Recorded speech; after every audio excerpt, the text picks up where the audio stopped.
Antioxidants free रॅडिकल्सला निष्क्रिय कसे बरं करतात? अँटीऑक्सिडंट्स आपल्या शरीराला निरोगी आणि तरुण ठेवण्याच्या लढ्यात एक निर्णायक भूमिका बजावतात. हॅलो, मी डॉक्टर गौरी ताम्हनकर, डायबिटॉलॉजिस्ट आणि हेल्थ कोच. असेच माहितीपूर्ण आणि उपयोगी अपडेट्स मिळवण्यासाठी मधुमित्राला फॉलो करा. फ्री रॅडिकल्स हे शरीरातील अस्थिर आणि हानिकारक अणू असतात.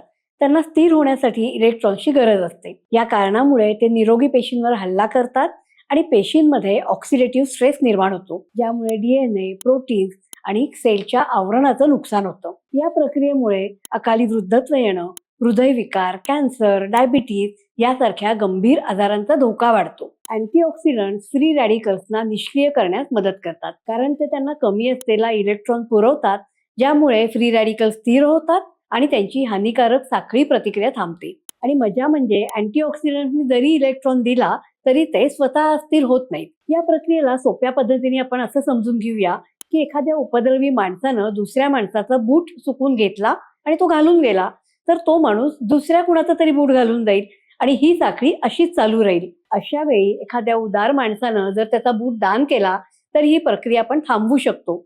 आणि आपल्या शरीरात हा उदार माणूस म्हणजे अँटीऑक्सिडंट्स. आहारातून अँटीऑक्सिडंट्स मिळवणं हे अतिशय महत्वाचे आहे. व्हिटॅमिन सी चा उत्कृष्ट स्रोत म्हणजे आवळा, संत्री, लिंबू हे आहेत. तर बदाम, अक्रोड आणि सूर्यफुलाच्या बिया हे व्हिटॅमिन ई पुरवतात. गाजर, भोपळा, पालक हे बीटा कॅरोटीनचे चांगले स्रोत मानले जातात.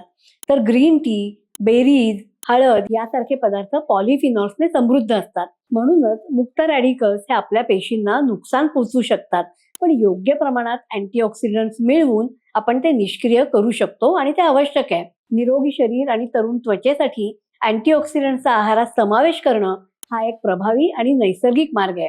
तुम्ही तुमच्या आहारात अँटीऑक्सिडंटचा कसा बरं समावेश करता? मला कॉमेंट करून नक्की कळवा. धन्यवाद.